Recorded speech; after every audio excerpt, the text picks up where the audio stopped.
She only wanted to photograph one more engagement, until she discovered that the groom was the love of her life, and the father of children he didn't even know existed. If you like stories like this, be sure to subscribe to this channel. We post every day. Continuing. The sun rose lazily over the skyscrapers of London when Helen Miller opened her eyes, feeling the familiar weight of routine on her shoulders. A literature professor at the University of London at 28, she had built a life that many would call stable. A modest apartment in Islington, a 3-year engagement to George, a promising corporate lawyer, and an unwavering passion for the books that filled every free inch of her shelves. That morning, however, something was different. The silence of the apartment seemed denser, almost palpable. George should have been in the kitchen preparing coffee, as he did every Wednesday before heading to the office. Helen stretched her arm to the empty side of the bed and felt the cold sheet. Frowning, she got up and walked barefoot down the hallway. On the kitchen table, instead of the usual breakfast, she found only a note written in George's impeccable handwriting. "We need to talk. I'll be at the office late. Don't wait for me." 7 words that seemed to float on the paper like small knives. Helen sat down, feeling a sudden chill in her gut, as her fingers traced the meticulously drawn letters. Across the city, on the top floor of a commercial building in Canary Wharf, Raphael Vance adjusted his Italian tie in front of his office's panoramic mirror. At 35, he was the CEO of Vance Tech, one of the fastest-growing technology companies in the country. Born in a deprived area of East London, he had built his empire from scratch, turning a university project into a company valued at hundreds of millions. His trajectory was the British dream of social mobility realized, frequently celebrated in business magazines and TV shows. The intercom on his desk rang. "Mr. Vance, Miss Camilla Albright is here." Raphael took a deep breath. "Ask her to come in." The door opened to reveal Camilla, heiress of the Albright Construction Group, one of the largest civil engineering conglomerates in the UK.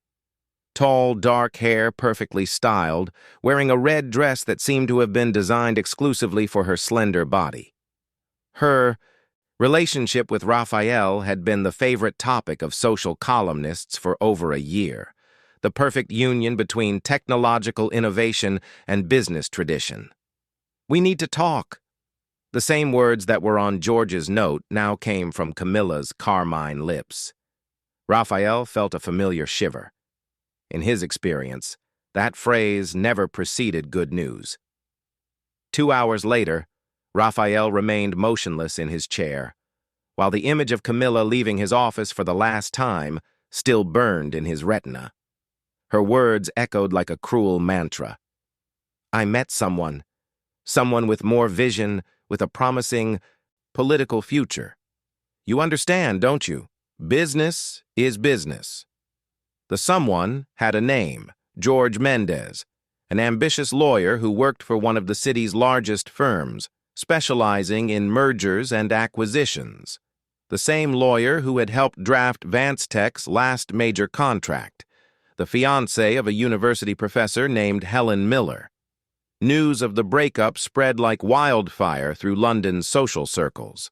The interview Raphael and Camilla were to give to Business Insight magazine, as the symbolic couple of Britain's new economic elite, was cancelled. Instead, rumors emerged that the tech genius had been replaced by someone with more social flair and political connections. The market reacted, and Vance Tech's shares fell 7 points in a single day. Helen discovered the betrayal in an equally cruel way. A colleague from the university, trying to be kind, sent her a link to a social column where George appeared hand-in-hand with Camilla Albright at a charity event at the Shard. "New romance in the air. Construction heiress finds love in the corridors of justice," the headline read. In the photo, George smiled with a sparkle in his eyes that Helen hadn't seen for months. In the following weeks, Helen moved like an automaton between classrooms and her apartment, now painfully empty without George's belongings. Nights were filled with silent tears and endless questions. What had she done wrong? How had she missed the signs? Was her life dedicated to books and academia so uninteresting to an ambitious man? On a particularly difficult Friday, after receiving a formal email from George's lawyer requesting the return of the engagement ring, Helen decided she needed to go out, to breathe, to exist in a space where she wasn't the abandoned professor. Her friend Lucy convinced her to try a new bar in Shoreditch, a discreet place frequented by artists and intellectuals, where no one would recognize her or ask about her ex-fiancé. The Labyrinth was a small bar, dimly lit with bookshelves covering the walls. Soft jazz played in the background, while rain lashed against the windows, creating a liquid curtain that isolated the environment from the outside world. Helen sat at a corner table, ordered a glass of red wine, and opened the book she carried in her bag, her shield against curious glances. Raphael hadn't planned to go out that night. He had buried himself in work, extending his days to, exhaustion, as if every extra hour could erase the echo of Camilla's words. But his childhood friend Paul insisted he couldn't keep hiding. "You're Raphael Vance, damn it, not some heartbroken teenager." Reluctantly, he allowed himself to be dragged to a discreet bar in Shoreditch, far from the glare of the nightclubs frequented by London's elite. When Raphael entered the Labyrinth, his eyes, accustomed to the dazzling brightness of glass offices, took a moment to adjust to the cozy dimness. He followed Paul to the bar, ordered a neat whiskey, and let the first sip burn his throat, bringing a sense of reality he had been avoiding. It was then that his gaze met Helen's. She was sitting alone, her brown hair falling over her face, partially hidden by a book. There was something in those eyes, a mixture of melancholy and contained strength, that instantly captivated him. Without a second thought, he picked up his glass and walked towards her table. "Is this seat taken?" Helen looked up from her book, ready to politely refuse the unwanted company, when she recognized the man in front of her. Even without the impeccable suit from magazine photos, Raphael Vance was unmistakable. "Make yourself at home," she replied, closing her book. "I imagine empty tables are a rarity for someone accustomed to full boardrooms." Raphael smiled, surprised by the sharp response. "Actually, lately the rooms have been quite empty. Rats are the first to abandon ship, you know." "And what ship of yours is sinking, Mr. Vance? The British economy or just your wounded pride?" The words escaped before Helen could hold them back, colored by the wine and the anger she had been suppressing. Instead of being offended, Raphael laughed, a genuine laugh that hadn't found its way out of his chest in weeks. "I don't think we've been formally introduced yet. Raphael Vance, the idiot who was traded for a promising lawyer with political ambitions?" Helen's eyes widened.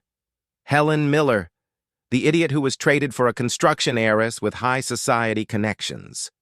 There was a moment of silence as understanding settled between them. Then, simultaneously, both said, "George and Camilla." The nervous laughter that followed broke any barrier that might have existed. Helen pushed her book aside and leaned forward. "So you're the famous tech genius who didn't have enough political vision? And you're the university professor who apparently didn't offer the adequate networking for a future judge." Raphael raised his glass in an ironic toast. "To our terrible taste in partners." Helen clinked her glass against his, feeling a strange complicity with this man who, until minutes ago, was just a name in headlines. "How did you find out about them?" "In the worst possible way. She came to my office, looked me in the eyes, and said she'd found someone better, someone with a political future. 2 days later, I saw photos of them together at an event I was supposed to attend."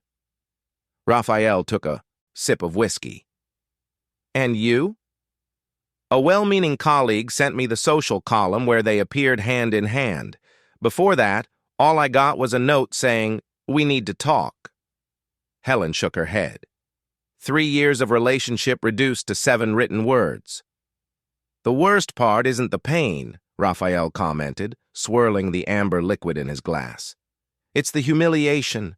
My company's shares dropped 7 points when the news leaked. 7 points because I was replaced by an ambitious lawyer. At least you don't have to face 60 students 3 times a week knowing that everyone read about how you were dumped. Helen took a long sip of wine.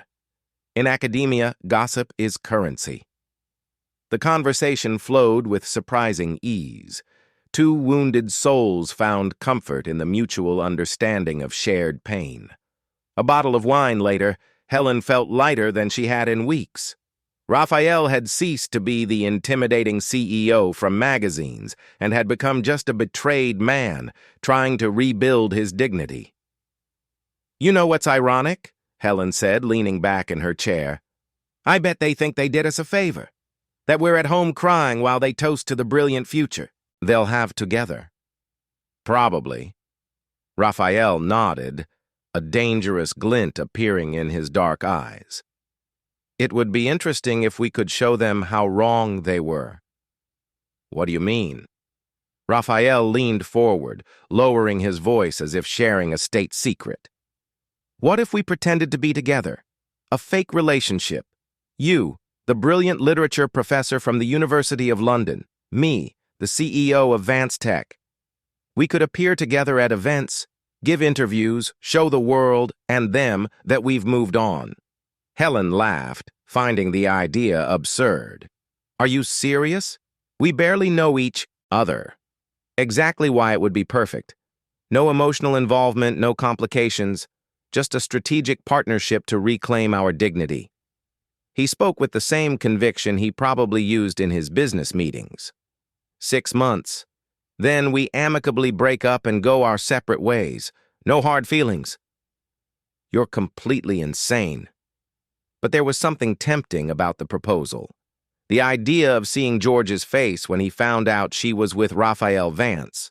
The chance to prove she wasn't destroyed, that she was desirable, valued.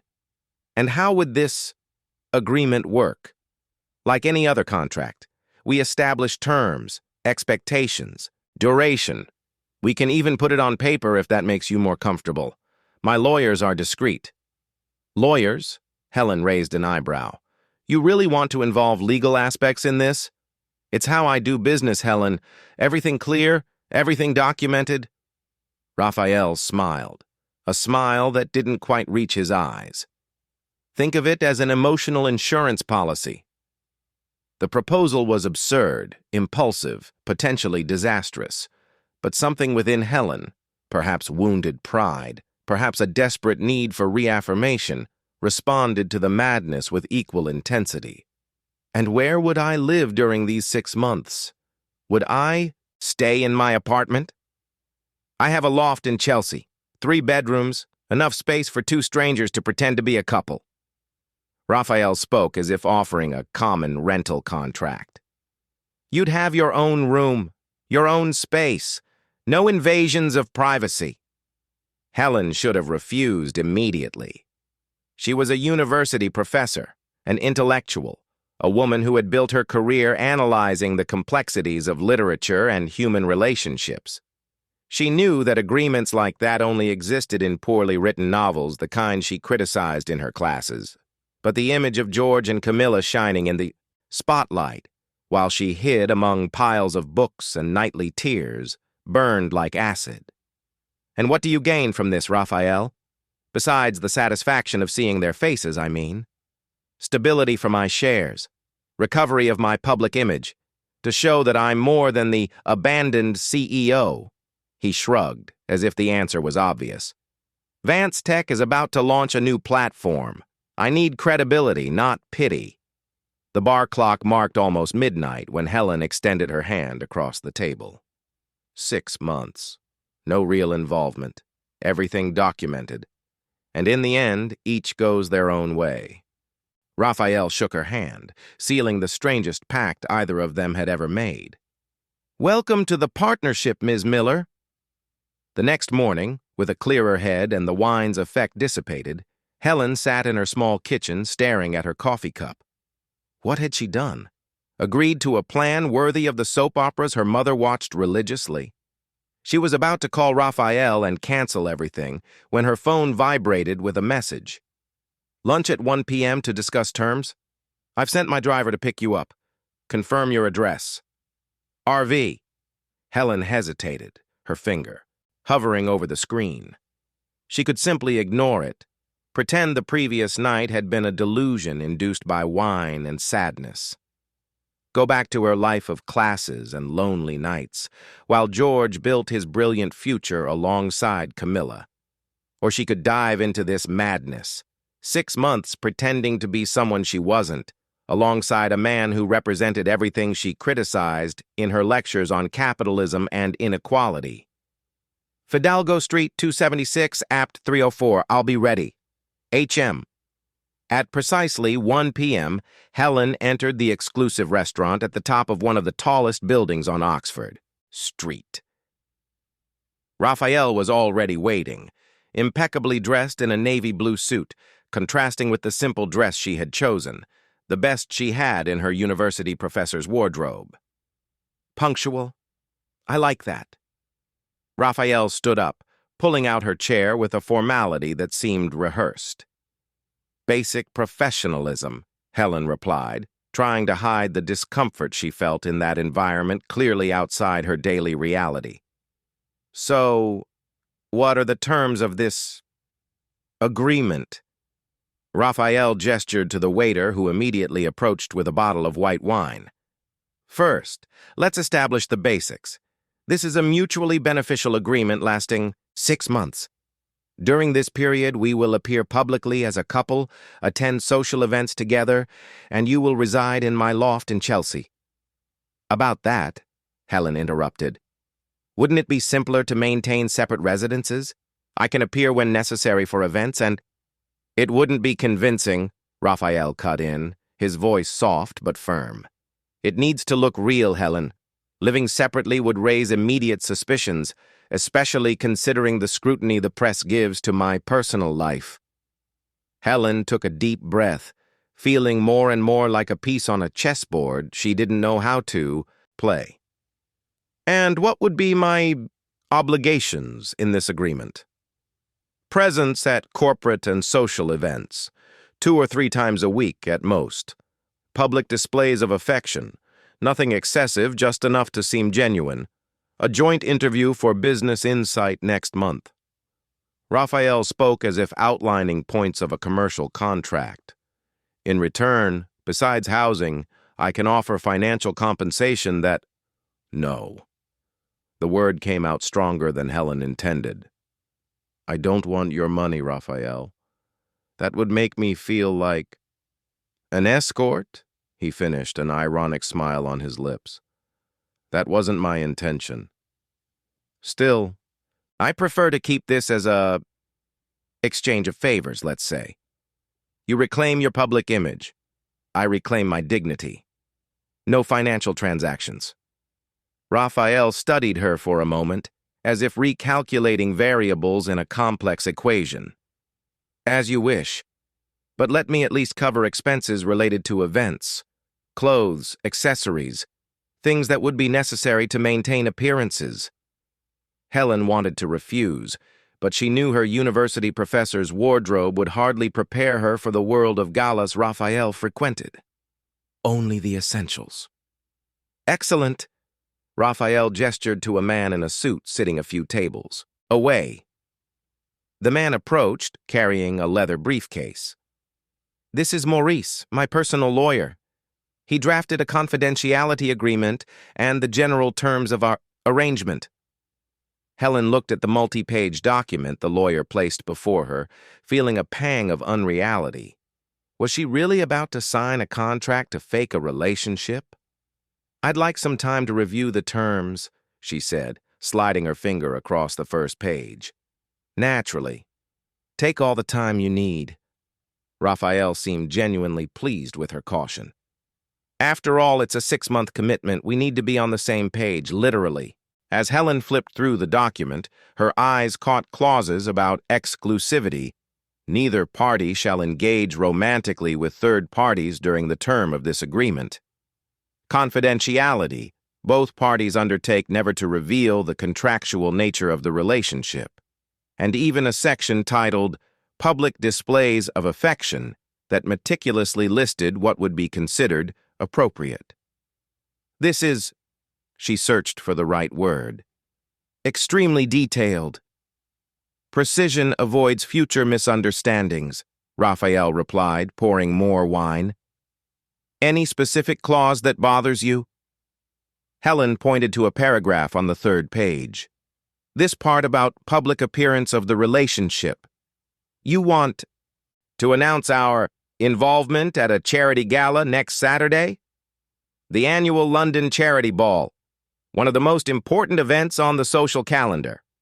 Camilla will be there with her ambitious lawyer.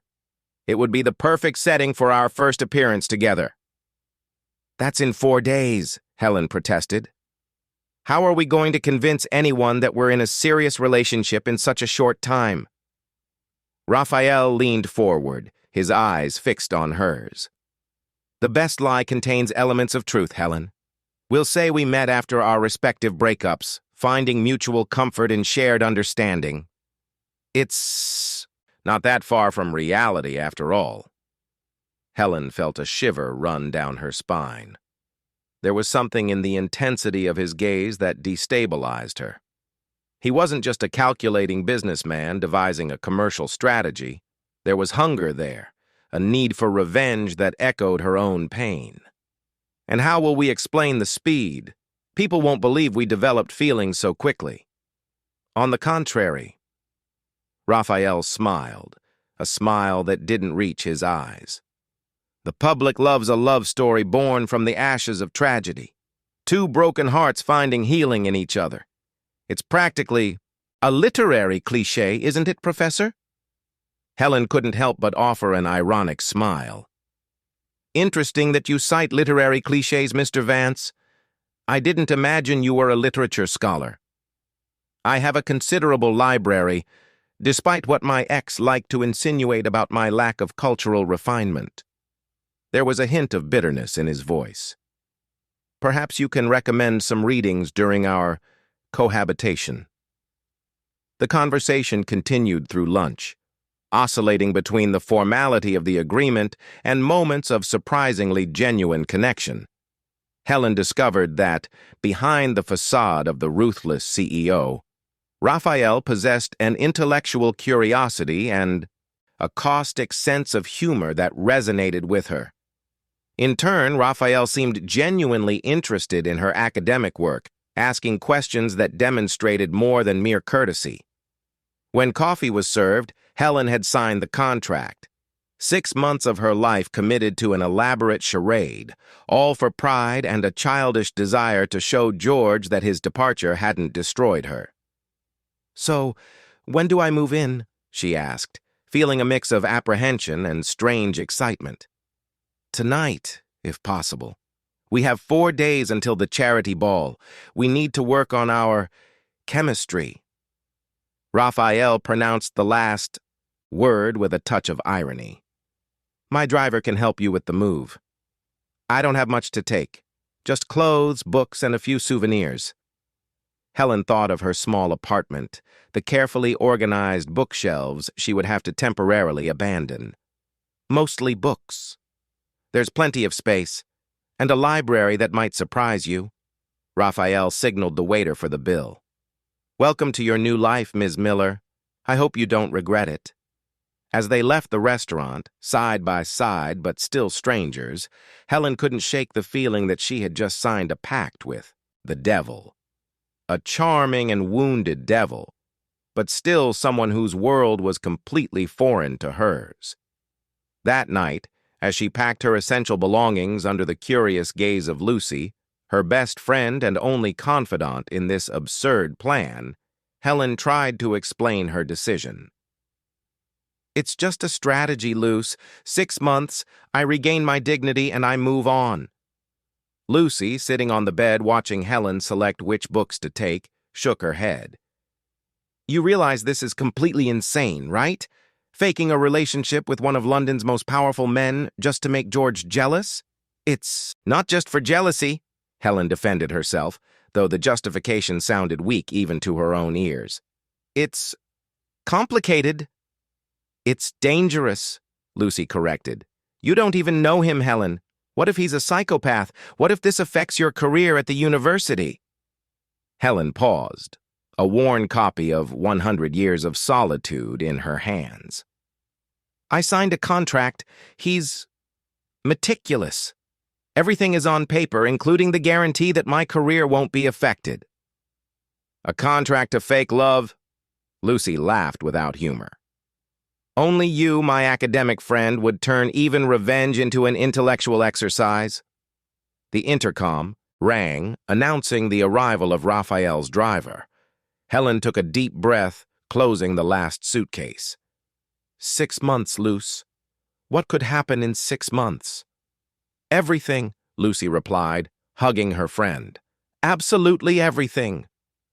As Helen got into the luxurious black SUV, she felt as if she was leaving behind not just her apartment, but an entire version of herself.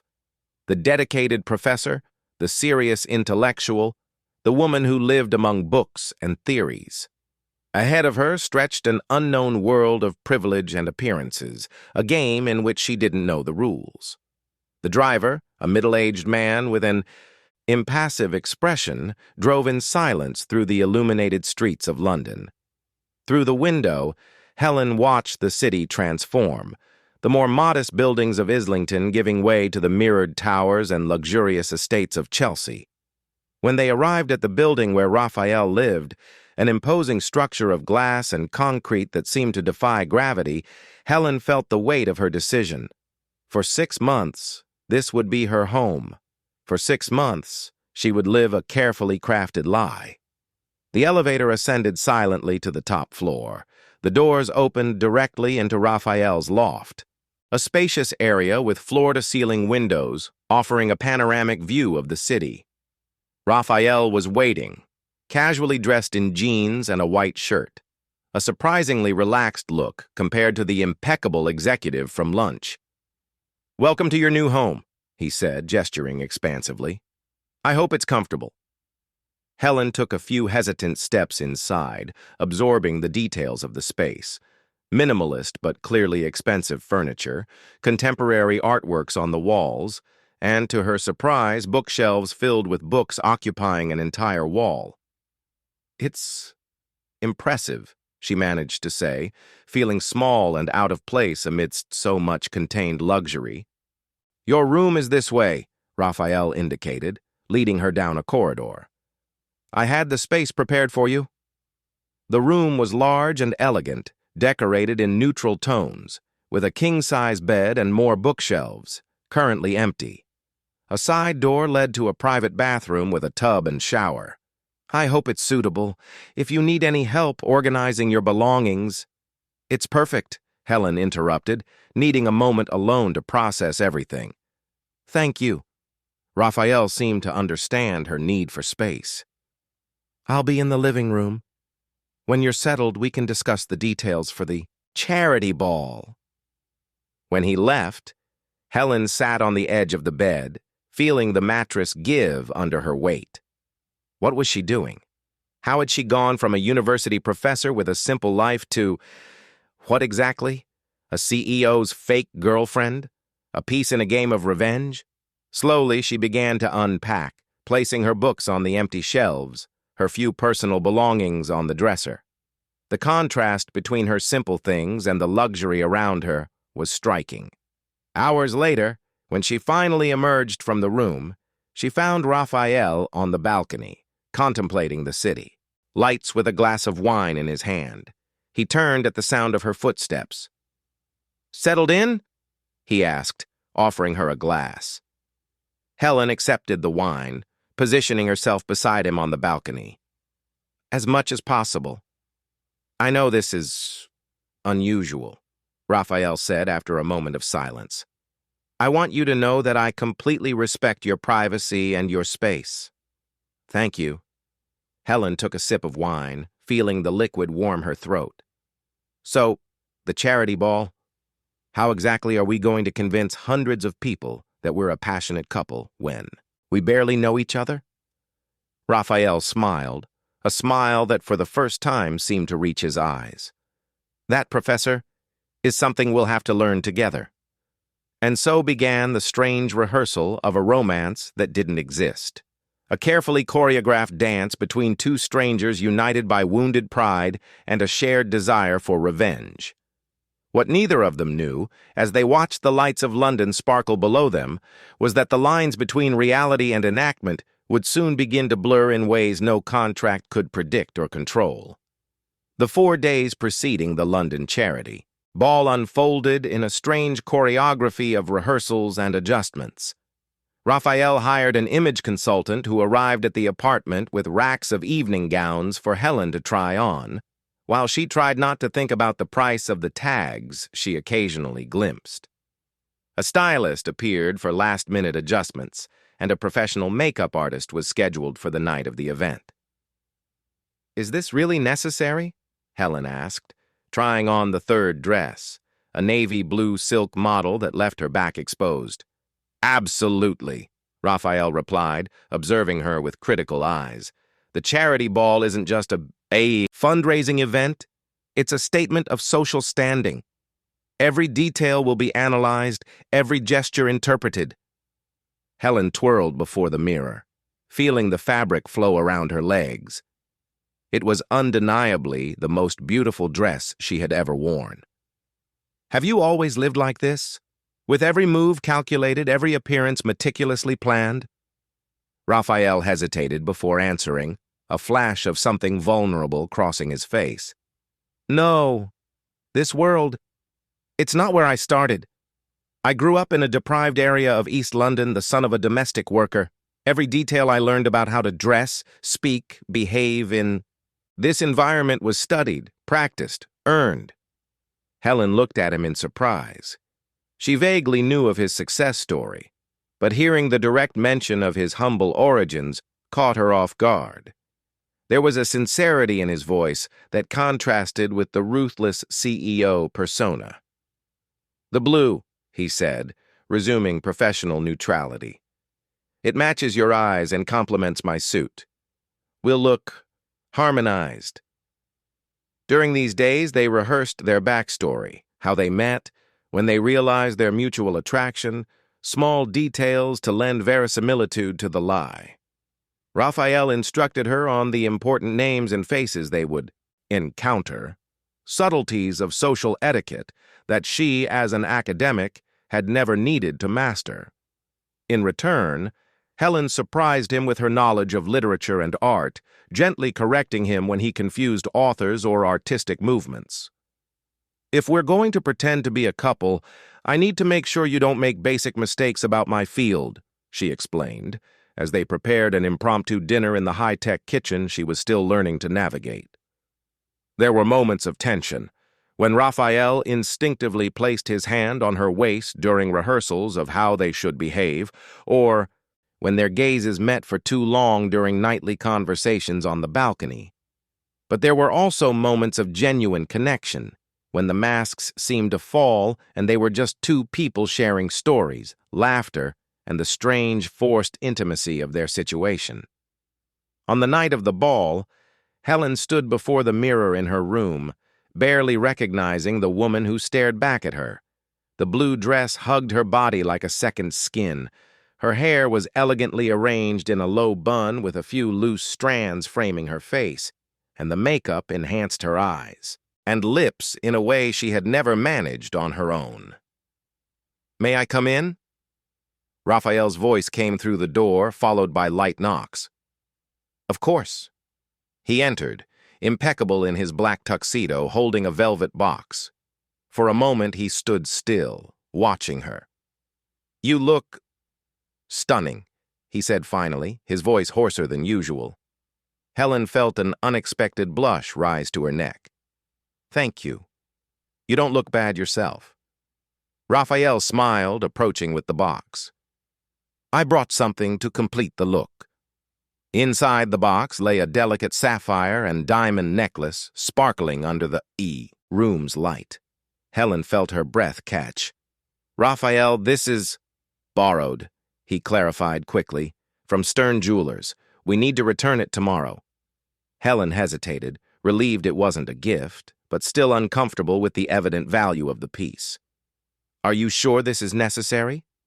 "Trust me," he replied, removing the necklace from the box. "May I?"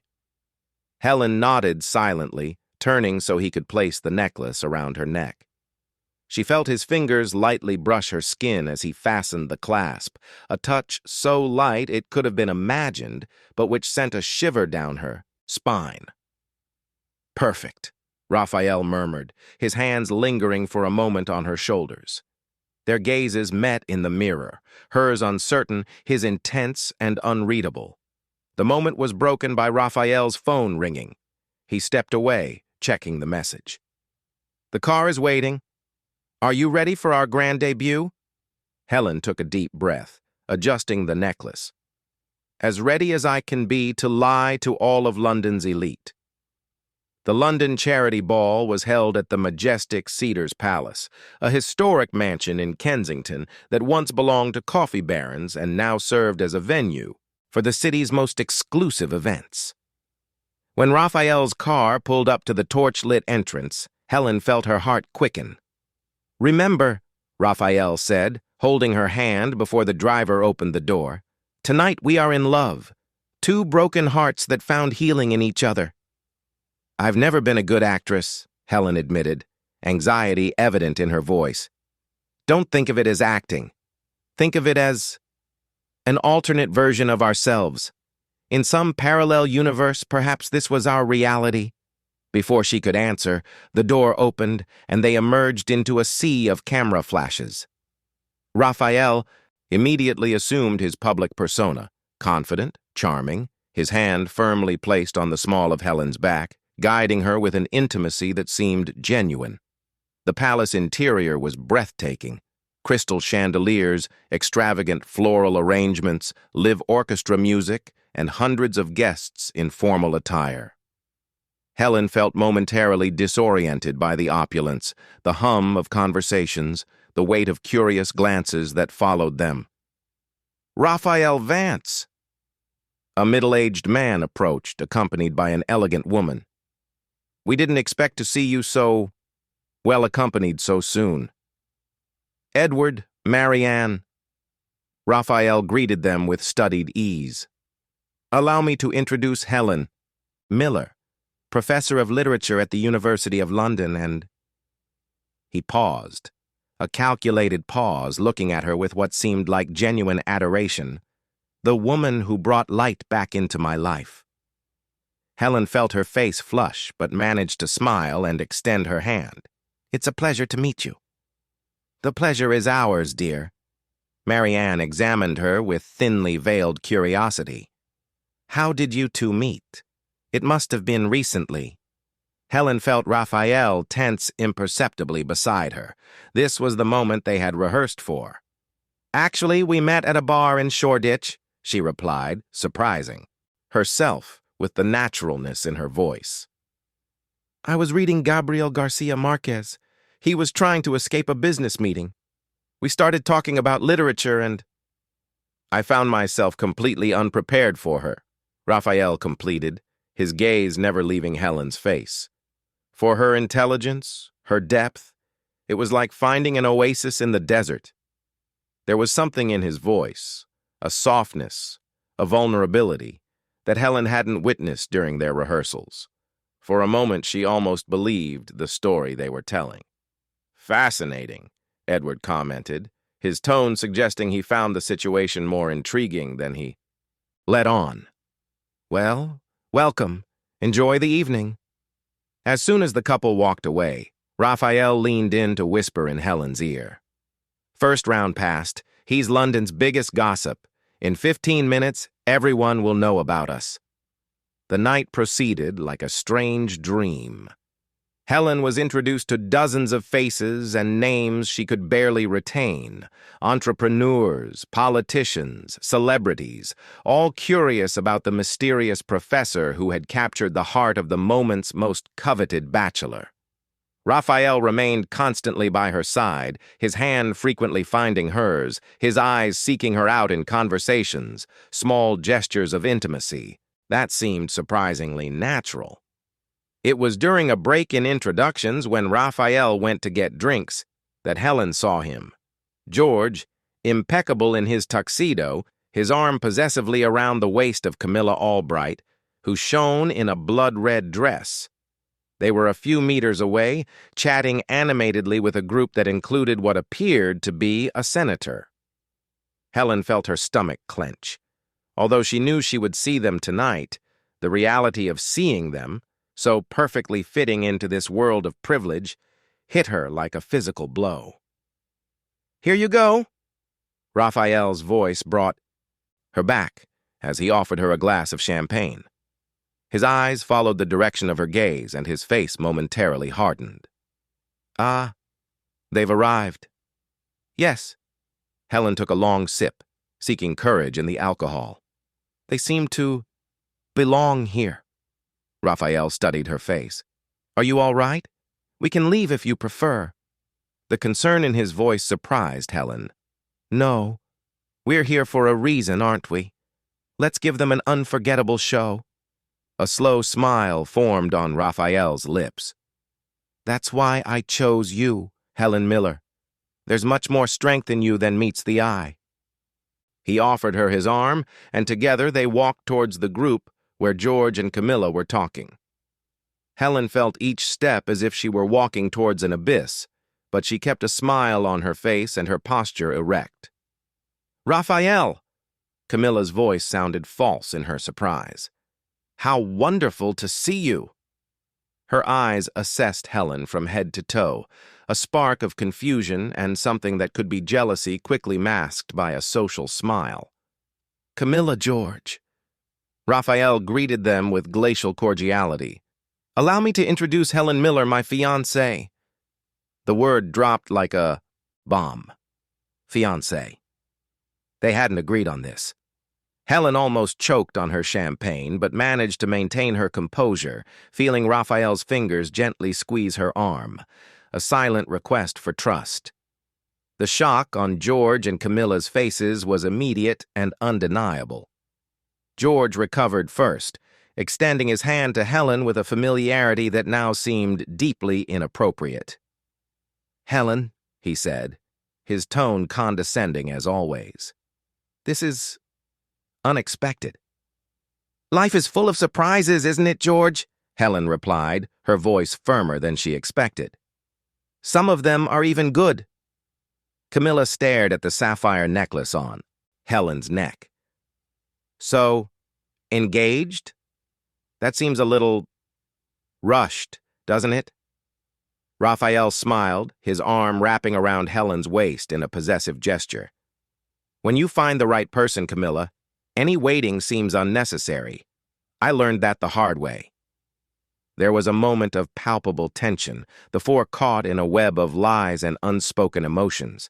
It was broken by the arrival of a photographer from Hello magazine. "Mr. Vance, could I get a photo of you with your companion?" "My fiancé," Raphael corrected, his gaze never leaving Camilla's face. "And we'd be delighted." He pulled Helen close to him, and before she could prepare herself, his lips met hers in a soft but unequivocally intimate kiss. It hadn't been rehearsed, it wasn't in the script, and Helen's surprise was genuine, as was the warmth that spread through her body when his arms enveloped her. The camera's flash captured the moment. Her eyes closed, her hands instinctively finding their way to his chest, the slight blush on her cheeks, a kiss that seemed real because, in that ephemeral moment, perhaps it was. When they separated, Helen saw something in Raphael's eyes that she couldn't decipher, an unasked question, an uncertainty that didn't match his confident persona. "Shall we dance?" he suggested, his voice hoarser than normal. Without waiting for an answer, he led her to the dance floor, leaving George and Camilla behind. Under the soft lights, with the orchestra playing a waltz, Helen allowed herself to be guided by Raphael's strong arms, trying to ignore the whirlwind of emotions the kiss had awakened. "You should have warned me," she murmured, as he led her with surprising grace. "It was improvised," he admitted. "It worked better that way, don't you think? The surprise on your face no actress could replicate." Helen wanted to be annoyed, but there was something disarming in the way he looked at her, as if he was truly seeing her for the first time. "Fiancé? Seriously, Raphael?" A mischievous smile lit up his face. "Did you see their faces? Worth every penny of the ring we'll have to choose tomorrow." Helen shook her head, but couldn't suppress a smile. "You're impossible." "And you're impressive," he replied, twirling her in a fluid movement. "The way you faced them. I didn't expect such poise." "Years of teaching to rooms full of uninterested students gives anyone acting skills," she joked, but the compliment warmed her in an unexpected way. They danced in silence for a few moments, absorbing the strangeness and forced intimacy of the situation. Helen was painfully aware of Raphael's arm around her waist, the subtle perfume he wore, the way their bodies fit together with surprising naturalness.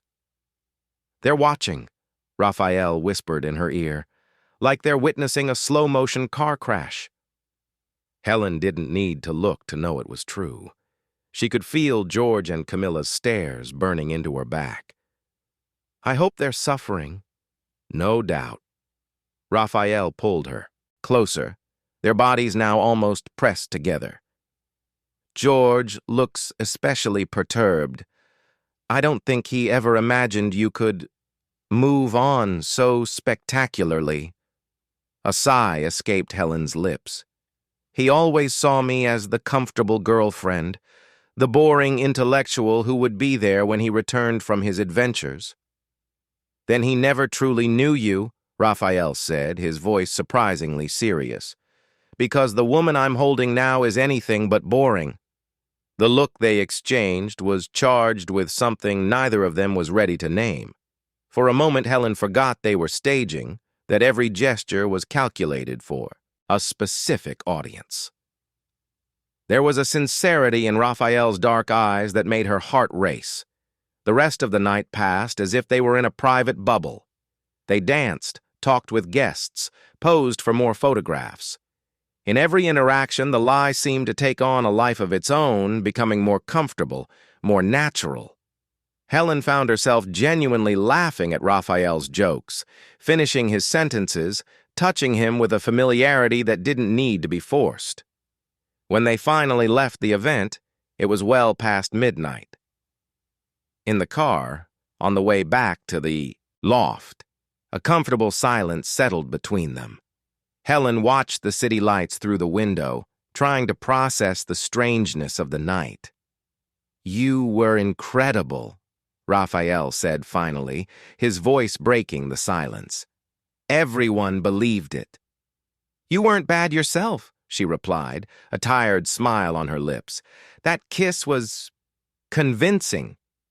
A flash of something, vulnerability perhaps, crossed Raphael's face before he resumed his usual mask.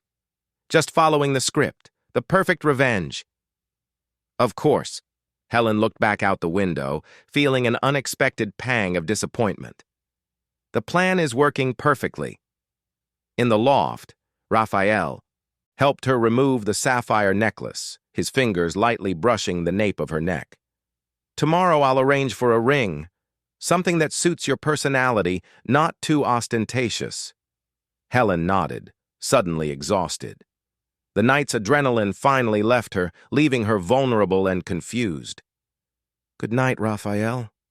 He watched her walk towards the bedroom, an indecipherable expression on his face. "Helen?" She stopped, turning. "Thank you for tonight.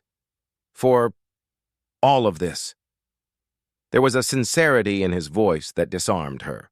For a moment, he wasn't the calculating CEO, but just a man dealing with wounds that hadn't completely healed yet. "You're welcome," she replied softly. "We're in this together, aren't we?" A slow smile formed on his lips. Yes, together. The next morning, the photo of the kiss was on the front page of the London Chronicle's social section and widely circulated on social media. The new power of love. Vance Tech CEO finds love in the arms of university professor. The image was undeniably powerful. The powerful businessman and the academic in a moment of apparent genuine passion.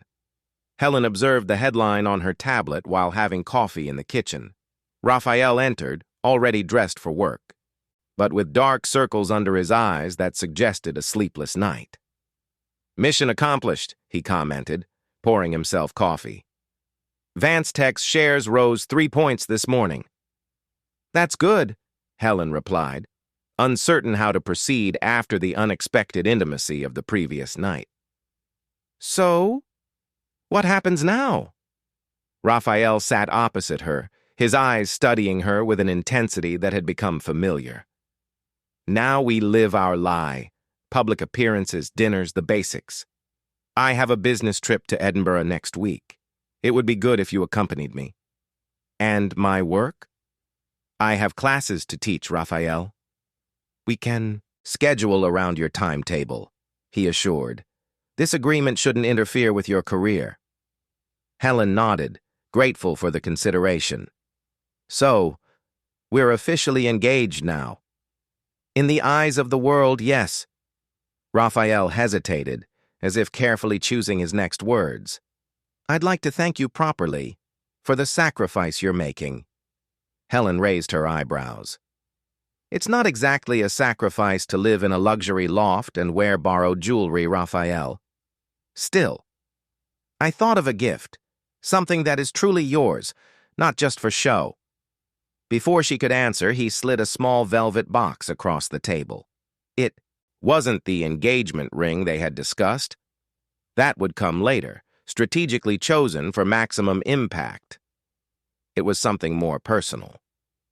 Helen opened the box with hesitant fingers. Inside lay a delicate silver brooch in the shape of an open book, with a small sapphire embedded in the cover. "It's..." She searched for words. "I saw it in an antique shop downtown. It seemed... you." Raphael seemed almost nervous, a vulnerability that strongly contrasted with his dominant presence from the previous night. Helen touched the delicate brooch, feeling an inexplicable emotion swell in her chest. It wasn't ostentatious or expensive like the jewelry she had worn to the party, but it was infinitely more meaningful. "Thank you," she said simply, her voice softer than she intended. "It's perfect." The smile that lit up Raphael's face was different from any she had seen before. It wasn't the calculated smile of the CEO or the provocative smile of the man challenging his enemies. It was something simpler, truer.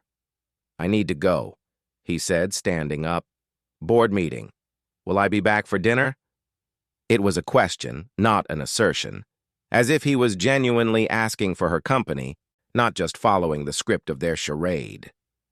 "I'll be here," Helen replied, surprising herself with the sincerity in her own voice. When Raphael left, Helen remained at the table, the silver brooch in her hands, trying to understand the subtle transformation that was taking place. What had started as a cold business arrangement was evolving into something more complex, more nuanced.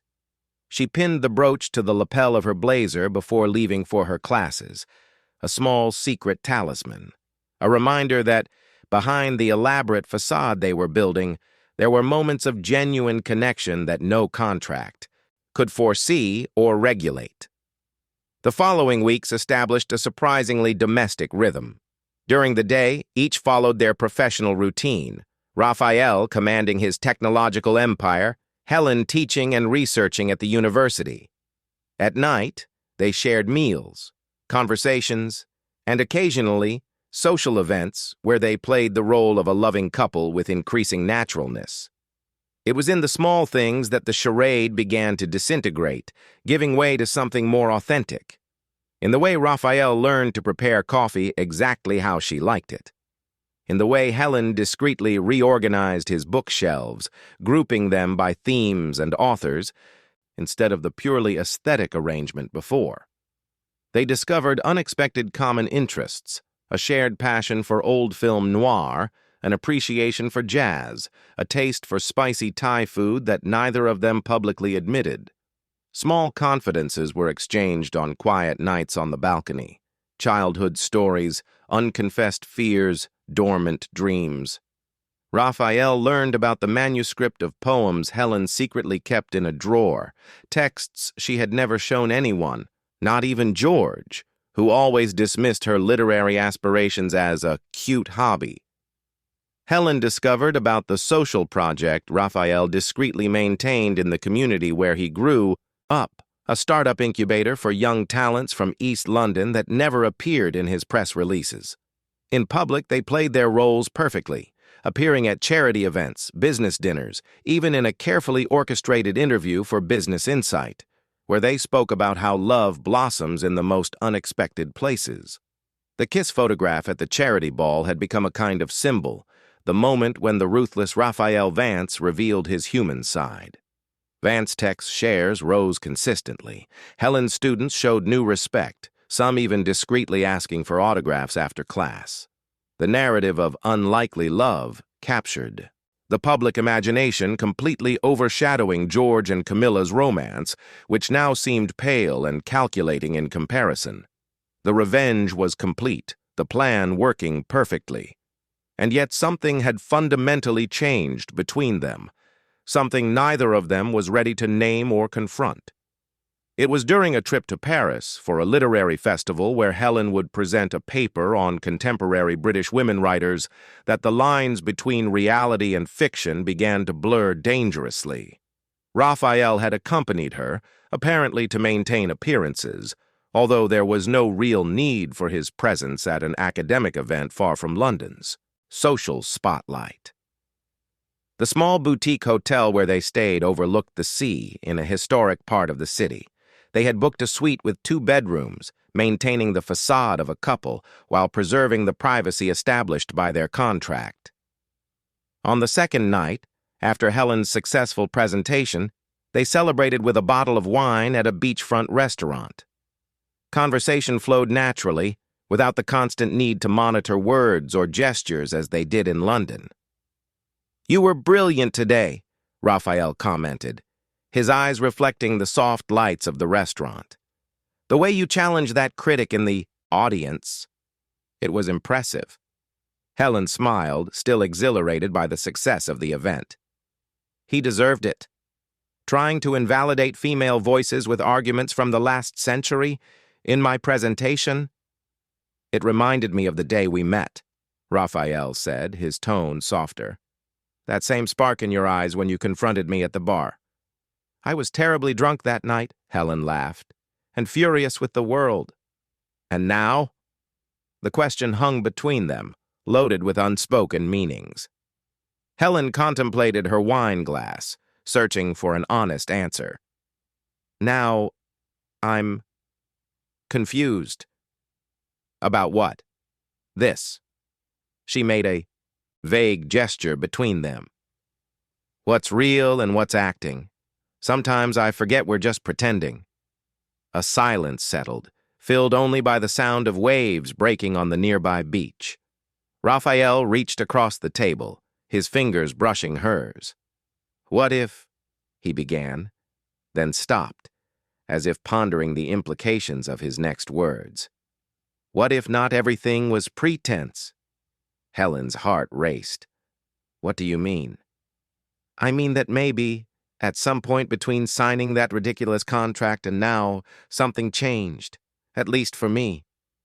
Helen swallowed hard, feeling on the edge of a precipice. "Raphael, we set clear rules." "Rules can be renegotiated," he replied, his eyes never leaving hers. "Contracts can be rewritten." Before she could answer, thunder rumbled in the distance. Heavy raindrops began to fall, first sparse, soon turning into a sudden downpour typical of the coast. They ran out of the restaurant, sheltering under the small awning at the entrance, but were already partially wet. "Do we need to run to the hotel or wait for it to pass?" Helen asked, watching the cobblestone street already turning into small streams. "Depends," Raphael replied, a mischievous glint in his eyes. "Are you afraid of a little water, Professor?" Without waiting for an answer, he took her hand and pulled her into the rain. Helen screamed in surprise, but soon she was laughing as they ran through the colonial streets of Paris, completely soaked, looking like two teenagers instead of the sober couple they pretended to be in London. When they reached the hotel, they were drenched and breathless. Helen felt strangely light, as if the rain had washed away not only her clothes, but also the layers of pretense and caution she had built around herself. In the hallway, in front of the suite door, Raphael stopped, observing her with an intensity that made her heart leap. Drops of water ran down his face, his usually perfect hair now disheveled and wet. "You're freezing," he murmured, noticing the shivers that began to run through her body. "I'm fine," Helen replied, though her teeth began to chatter slightly. Raphael unlocked the door, but before they could enter, he held her arm. "Helen, about what I said earlier." "We don't need to talk about that now," she interrupted, suddenly fearful of the direction the conversation might take. "We do." His voice was firm but gentle. "Because I'm finding it increasingly difficult to remember that this is just a business arrangement." Helen looked at him, seeing beyond the facade of the confident CEO, beyond the calculating man who had proposed that absurd plan months ago. She saw only Raphael, complex, imperfect, surprisingly vulnerable. "It's getting difficult for me, too," she finally admitted, her voice almost a whisper. What happened next was not in the contract, had not been rehearsed or discussed. Raphael leaned into her, his lips meeting hers not for a calculated display, but in a genuine kiss, hesitant at first, then more urgent. His wet hands framing her face. Helen responded instinctively, her hands gripping his soaked shirt, pulling him closer. There was an honesty in this kiss that none of their public displays had captured. The taste of rain, the tremor of uncertain fingers, the breathless gasps of two people crossing a boundary they had sworn to respect.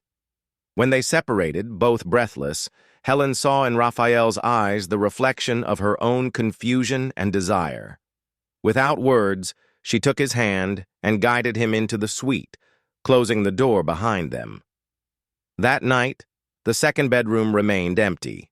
The carefully drafted contract temporarily forgotten as they explored a territory for which no clause had prepared them.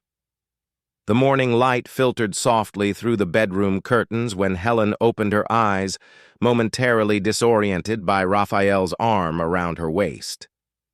The events of the previous night came back in vivid flashes. The rain, the kiss in the hallway, the invisible line they had crossed together. Carefully, so as not to wake him, she slipped out of bed and put on the hotel robe. On the room's balcony, she watched the calm Paris sea bathed in the rising sun, trying to organize her tumultuous thoughts. What they had done was not just a breach of contract, it was a dangerous complication. When she accepted Raphael's plan, the rules seemed simple. Fake a relationship, get the revenge they both desired, move on. There was no room for real feelings, for genuine vulnerabilities, for the intimacy they had now shared. Regretting it? Raphael's voice came from behind her, and Helen turned to find him standing at the balcony door, wearing only trousers, his bare chest marked by soft scratches she vaguely remembered causing. "Confused," she replied honestly. "This wasn't in the plan, Raphael." He approached, leaning against the balustrade beside her, his eyes studying the horizon. Plans change, circumstances evolve. And contracts? Are they also so easily discarded?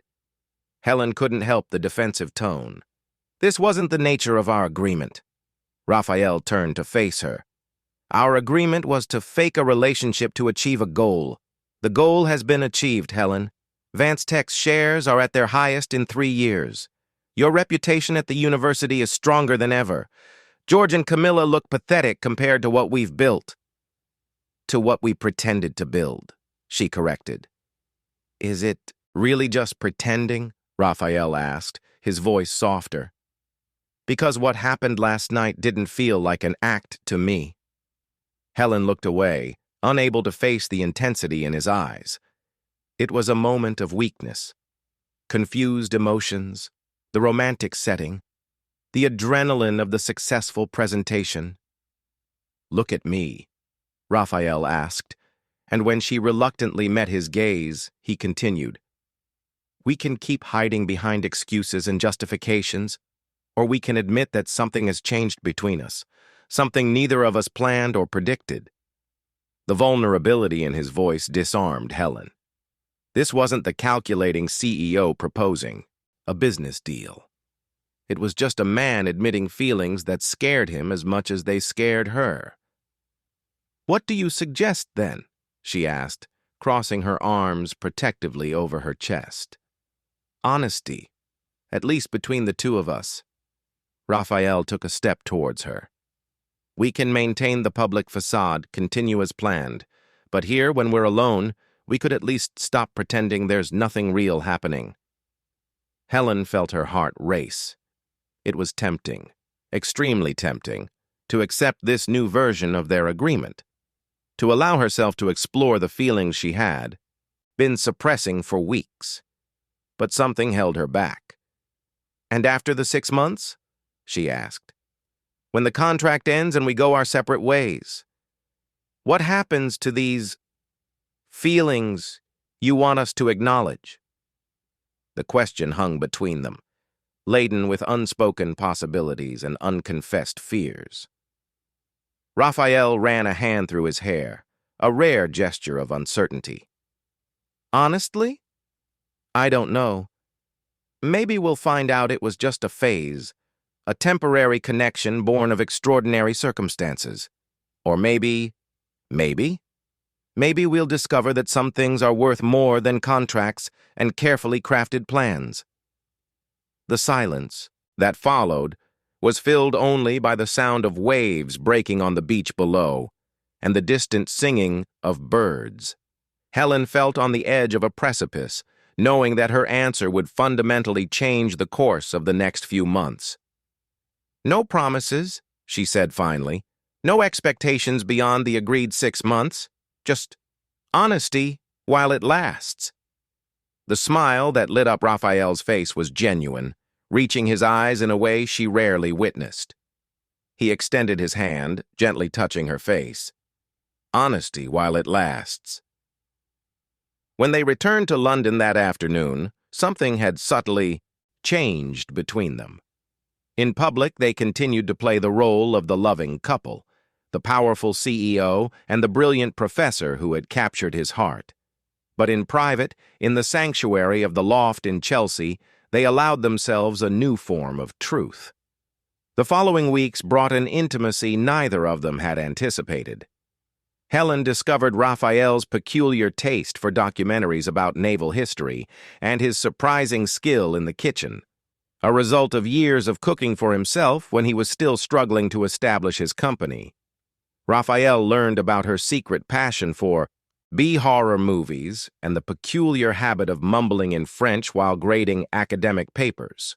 At night, they shared not only the same room, but also dreams, fears, and stories they had never confided to anyone else. Helen spoke about the constant pressure she felt in academia, always needing to prove her worth in a department dominated by men. Raphael confessed his recurring fear that, despite all his success, he was still seen as the poor boy from East London trying to fit into a world that didn't fully accept him. On a lazy Sunday, while preparing lunch together, Raphael casually mentioned a technology conference in Paris for which he had been invited as a keynote speaker. It would be in the first week of May, he explained, chopping vegetables with a chef's precision. I thought maybe you'd like to accompany me. It wouldn't be a public event like the ones we usually frequent. More discreet, more ours. Helen smiled, realizing what he wasn't saying. A trip that wouldn't be for show, wouldn't be part of the facade they maintained for the world. It would just be for them. I'd like that. Great. I'll arrange the tickets and reservations. There's a hotel in Le Marais district that I think you'll love. Raphael's smile was almost childlike in its enthusiasm. The trip to Paris was like entering a parallel universe where there were no contracts, social expectations, or painful pasts. For 4 days, they were just Raphael and Helen, exploring old bookstores in the Latin Quarter, dining in small restaurants without worrying about photographers or social columns, making love languidly in a suite overlooking the gardens of Le Marais. On the last night, while tasting Malbec at a small urban winery, Helen felt a strange melancholy settle in. "Half of our contract has already passed," she commented, looking at the ruby liquid in her glass. 3 months are gone. Raphael covered her hand with his on the table. "Are you counting the days to get rid of me, Professor?" The jest had a touch of vulnerability that didn't escape Helen. "On the contrary," she admitted. "I'm wondering what happens next." Next? When the 6 months are over, when there's no longer a need to pretend, when the revenge is complete and the objectives are achieved. Raphael was silent for a moment, his eyes fixed on hers. "What do you want to happen?" "It's not that simple," Helen sighed. "We live in different worlds, Raphael. You're a high-profile CEO, I'm an academic dedicated to literary theories and classrooms. Our life together works in the context of this social experiment we created. But in normal reality? What if I don't want to go back to normal reality?" The intensity in his voice surprised her. "What if what we've built together, is more real than anything I've had before?" The words hit Helen like a physical blow. For weeks, she had emotionally protected herself with the certainty that what they had was temporary, an extraordinary interlude before they returned to their separate lives. The possibility that Raphael might desire something more permanent had never truly registered. "Don't say that," she murmured. "Don't make promises you might not be able to keep when the excitement wears off." Raphael leaned forward, his eyes never leaving hers. "It's not excitement, Helen. It's the first time in my life I'm not playing a role. With you, I don't have to be the ruthless CEO, the tech prodigy, the example of social mobility. I can just be myself. Do you have any idea how rare that is for me?" Helen swallowed hard, feeling suddenly vulnerable. "What if that's not enough? What if, over time, you miss the adrenaline, the challenge? What if I just become comfortable? Like George made you feel?" Raphael asked softly. Her ex-fiancé's name sounded strange now, like a character from a book she had read long ago. "Yes. He made me feel like I was just a safe base to return to while he pursued more exciting things." "I'm not George," Raphael said simply. "And what I feel for you has nothing to do with comfort or convenience. It's terrifying, challenging, and absolutely vital." That night, when they made love in their suite in Paris, there was a new intensity between them, as if the words exchanged at the winery had opened a door that both had carefully kept closed. Helen allowed herself, for the first time, to consider the possibility of a future beyond the contract's deadline, and the idea was simultaneously terrifying and exhilarating.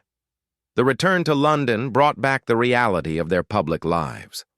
A week after returning from Paris, they were invited to the launch of a new real estate development by the Albright Group, an event they knew Camilla and George would attend. "We don't have to go," Raphael offered as they prepared. "We've already made our point several times." Helen, adjusting pearl earrings in front of the mirror, shook her head. "No, I want to go. I want to see their faces when we walk in together, stronger than ever." Raphael smiled, approaching to hug her from behind, his eyes meeting hers in the reflection.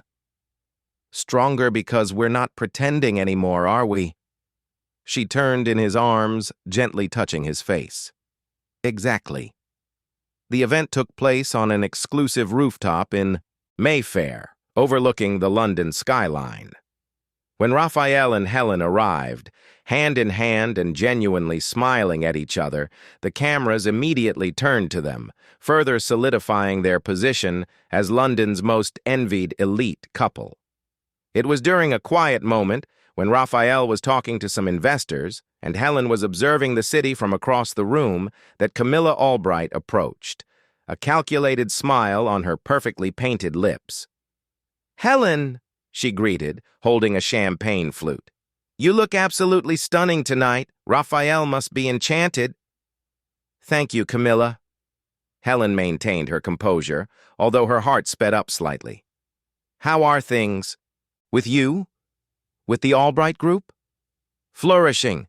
This development we're launching today is revolutionary for the British real estate market." The pride was evident in her voice. "And with George integrating our legal department, we're stronger than ever." Helen smiled, realizing with surprise that George's name no longer provoked any emotional reaction. "I'm happy for you both. It seems everything happened exactly as it should."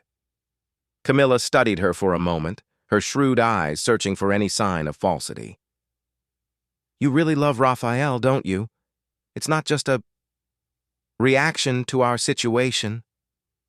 The question caught Helen by surprise. It was the first time anyone had directly questioned the authenticity of their relationship, and it was the very person who had been the catalyst for everything. For a moment, she felt tempted to respond with a polite lie, something that would maintain the perfect facade they had built. Instead, she found herself telling the truth. "In the beginning, perhaps it was, but now, yes, I love him. In a way I didn't even know was possible." The sincerity in her voice seemed to surprise Camilla, whose eyes widened slightly before she recomposed her social mask. "Interesting. You know, when I broke up with Raphael, I truly believed I was doing us both a favor. He was too intense. Always working, always planning. Hard to reach emotionally." Helen tilted her head, curious despite herself. "And now?" "Now it seems he just needed the right person." Camilla shrugged, a studiedly casual gesture that couldn't completely hide her discomfort. Who would have thought? A university professor who wouldn't know Prada from Gucci. The veiled insult didn't hit Helen as Camilla probably expected.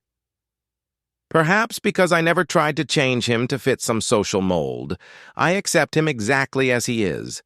The workaholic genius, the boy from East London, the man who still watches naval history documentaries at 3 in the morning when he can't sleep." Something indefinable crossed Camilla's face. Surprise, perhaps, or a flash of regret. "Well, enjoy your evening, Helen. You make a lovely couple." As Camilla walked away, Helen felt a strange sense of closure. The woman who once represented everything she wasn't, rich, connected, sophisticated, now seemed almost insignificant, a figure from the past who no longer exerted any power over her life or emotions. Across the room, Raphael watched her, a slight frown of concern on his forehead. Helen smiled, signaling that she was fine, and he immediately excused himself from the businessman he was talking to join her. "What did she want?"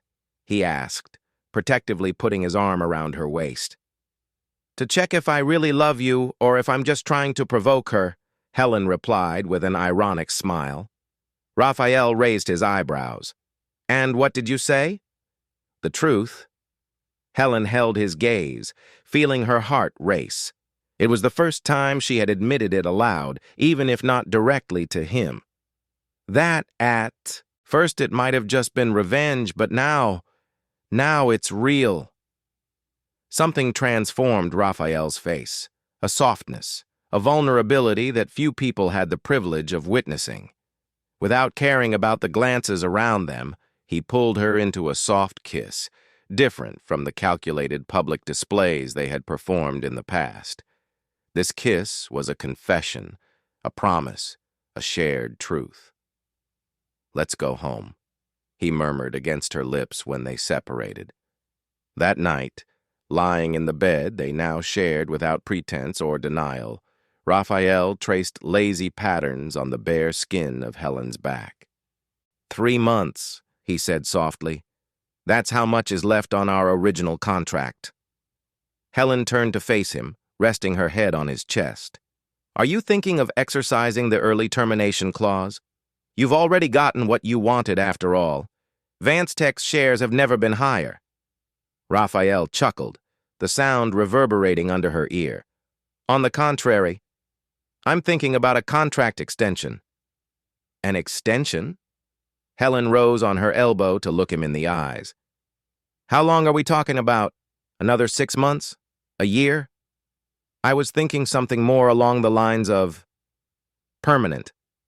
The words hung between them, loaded with meaning. Helen felt her breath catch. "Raphael, I'm not asking for anything official. Not yet." He gently touched her face.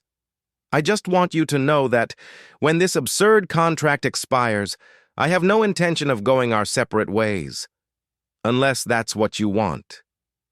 Helen let herself fall back onto his chest, processing his words.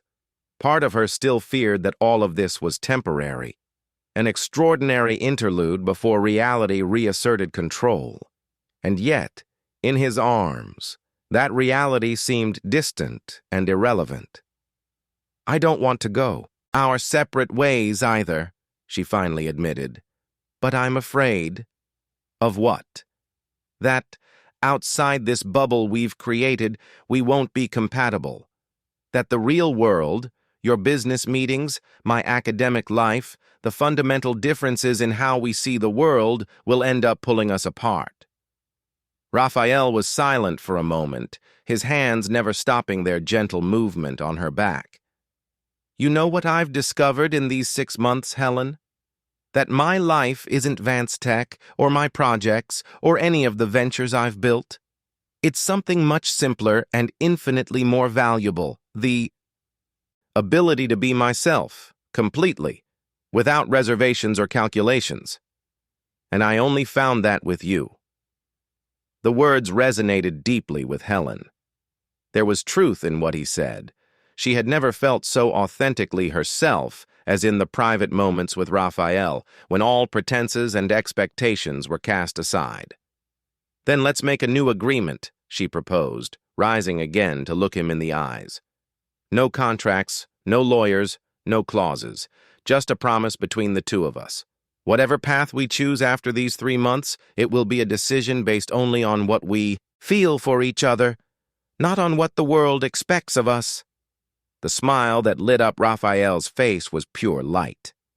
"That I can promise with absolute certainty." The next 3 months passed in a strange duality. In public, they continued to play the roles of the perfect couple, now with an ease that came from the underlying truth of their gestures and words. In private, they explored the depth of a connection that both had begun to recognize as something rare and precious. There was no longer a separation between acting and reality. The lines had completely dissolved. When Raphael kissed her at a charity event, he was no longer following a carefully rehearsed script. When Helen intertwined her fingers with his during an interview, she was no longer calculating the most photogenic angle. As the contract's expiration date approached, they didn't even mention the document stored in Raphael's office drawer anymore. It was an artifact of a time that seemed distant now, when they were just two wounded strangers, united by pride and revenge. It was 2 weeks before the official end of their agreement that fate intervened in a way neither of them could have predicted. Helen had just finished a lecture at the university when she received an email that momentarily took her breath away. The prestigious Columbia University in New York was offering her a visiting professor position for a year, with the possibility of permanent tenure afterward. It was the opportunity of a lifetime, the kind of international recognition any academic in her position would dream of. A path to publications, conferences, and a level of respect in her field that would be difficult to achieve remaining in the UK. That night, sitting on the balcony of the loft, she showed the email to Raphael, carefully observing his reaction. He read in silence, his face impassive, before looking up to meet hers. "This is incredible, Helen," he said, his voice genuinely warm despite the tension in his eyes. "Columbia, it's a huge recognition of your work." "It is," she agreed, still studying his face. "It would start in September, 2 months from now." Raphael nodded slowly, putting the tablet aside. "You're going to accept, aren't you?" The question hung between them, loaded with unspoken implications. Helen looked at the city stretching below, lights beginning to turn on in the twilight. "It would be the logical decision," she finally replied. "Professionally, it's a unique opportunity." "But," Raphael prompted, leaning forward in his chair. Helen took a deep breath. "But there's you, us, this life we've built, initially for the wrong reasons, but which has become something I never imagined possible." The relief on Raphael's face was momentary before he recomposed himself. "I don't want to be the reason you turned down an opportunity like that, Helen. I would never forgive myself." "But if I accept, we'd be breaking up, wouldn't we? It's one thing to maintain a relationship within the same city. Intercontinental is—" "Who said anything about breaking up?" Raphael interrupted, a new determination in his voice. "Vance Tech has offices in New York. We've been expanding into the North American market for months. I can easily justify spending half my time there." Helen felt a wave of hope, quickly followed by apprehension. "Raphael, your life is here. Your company, your projects in East London. You can't just split your existence because of me." Raphael stood up, walking to the balcony balustrade. For a long moment he watched the city in silence before turning to face her. "You know, what I've discovered in these 6 months, Helen, that my life isn't Vance Tech, or my projects, or any of the ventures I've built. It's something much simpler and infinitely more valuable. The ability to be myself, completely, without reservations or calculations, and I only found that with you." The words hit Helen with physical force. She stood up, joining him at the balustrade. "I don't want you to sacrifice everything you've built. It wouldn't be fair. It wouldn't be a sacrifice. It would be evolution." Raphael took her hands in his. "I was already planning to expand our operations in New York. It would just be accelerating the timeline. And as for East London, I can supervise the projects remotely, with regular visits. It's perfectly manageable." Helen studied his face, looking for any sign of doubt or future resentment. "Are you sure? Absolutely sure? Because I don't want you to wake up one day and realize you left your life behind because of me." Raphael smiled, that rare smile that reached his eyes and softened all the hard lines of his face. "I wouldn't be leaving my life behind. I'd be taking it with me, the most important part of it, at least." That night, as the city slept around them, they made plans. Not calculated plans like the contract they had signed 6 months ago, but shared dreams, visions of a future they were just beginning to glimpse together. Helen would accept the position at Columbia.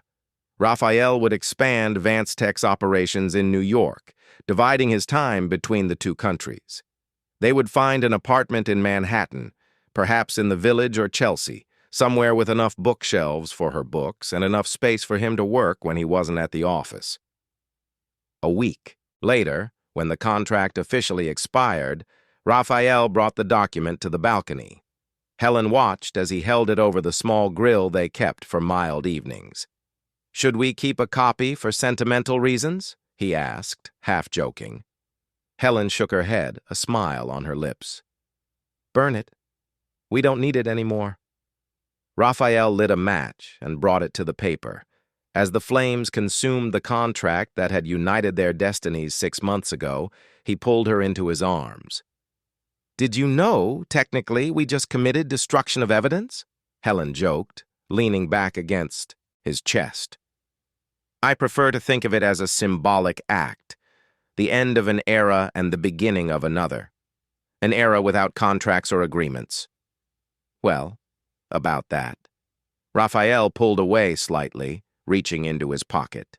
When he withdrew his hand, he held a small velvet box. "Perhaps I have one final agreement to propose." Helen's heart raced as he opened the box, revealing a platinum ring with a single sapphire surrounded by small diamonds. It wasn't ostentatiously luxurious like the jewelry they had displayed during their months of public charade.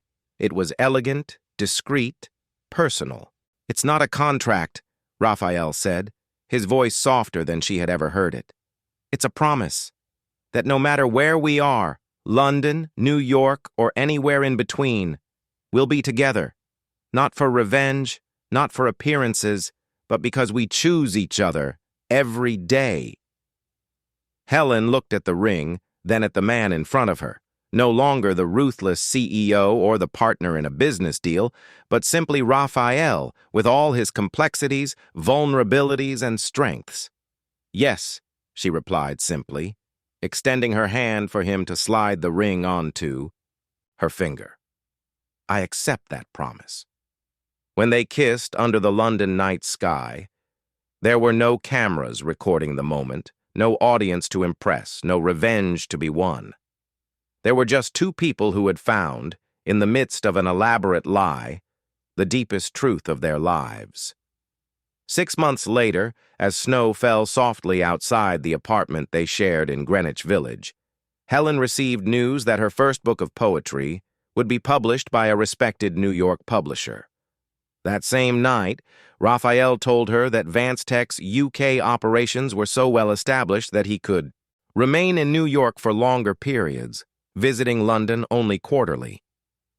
"It seems we're putting down roots here," Helen commented, watching the snow-covered city through the living room window.